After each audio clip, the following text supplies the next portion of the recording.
నమస్తే అండి అందరికీ. ఇది నా యూట్యూబ్ ఛానల్లో ఫస్ట్ వ్లాగ్ నాది.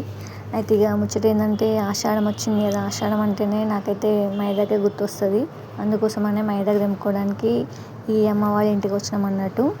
ఈ అమ్మ నాకు అంతగా పరిచయం లేకపోయినా కానీ పరిచయం అయినట్టుగా మంచిగా మాట్లాడింది.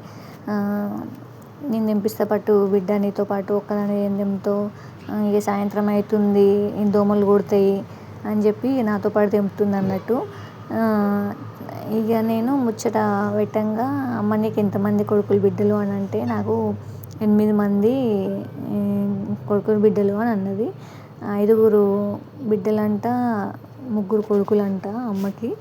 ఇక అంతే ఇంటికి వచ్చినాక ఇక అట్లా ముచ్చట పెట్టి ఇక మెల్లగా తెంపుకొని ఇంటికి వచ్చినాక అదేనంతా సాట్లో పోసి ఏమన్నా కట్టెపుల్లలు ఉంటే అన్నీ ఏరేసి తర్వాత గ్రైండ్ చేసి ఒక బౌల్ వేసిన అన్నట్టు.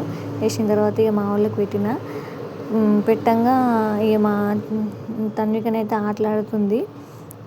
ఇక మా వాడు పెట్టుకోరా అని అంటే ఎట్టెట్నో పెట్టుకున్నాడు. ఈసారి ఎప్పుడైనా పెట్టుకోరా అని అంటే చీ యాక్ వద్దు నాకు అది పెండ అనుకుంటా ఇక పోయేటోడు అన్నట్టు.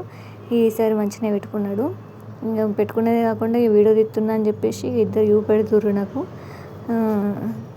తర్వాత ఇక సరిపోయింది వాళ్ళకి అక్కడికే. మమ్మీ వద్దు మమ్మీ అని చెప్పి ఇక అనుడు స్టార్ట్ చేసిర్రు. ఈ మైదాకి ఎట్టుడేమో కానీ మమ్మీ ఈడగోకు మమ్మీ, ఆడగోకు మమ్మీ, ఈడ గులుకులు పెడుతుంది, ఆడ గులుకులు పెడుతుంది అనుడే పెట్టిర్రు. ఇక ఆడ గోకడానికి సరిపోయినా. ఇక తర్వాత నేను పెట్టుకున్నా, ఇక కాళ్ళకి చేతులకు పెట్టుకున్నా. మీరు కూడా పెట్టుకోర్రా అంటే వద్దు నాకు వద్దు అని అన్నారు.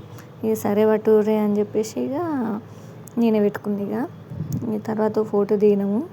ఇక తీసేసినాం. ఇక అంతట్లనే ఎక్కువసేపు ఉంచుకోలేదు. కానీ మంచిగానే పడ్డది మైదాకు, మంచి ఎర్ర పడ్డది. ఇది అయితే ఫస్ట్ రెడ్డి భవన్కి వెళ్ళినాం కానీ అక్కడ మైదాకు అయిపోయింది. ఆషాఢం కదా, ఎవరు తెంపుకొని వెళ్ళిపోయినట్టు. ఆయనతో అమ్మ వాళ్ళ ఇంటికి వెళ్ళి తెంపుకొచ్చుకున్నాము. ఇవి ఇవాళ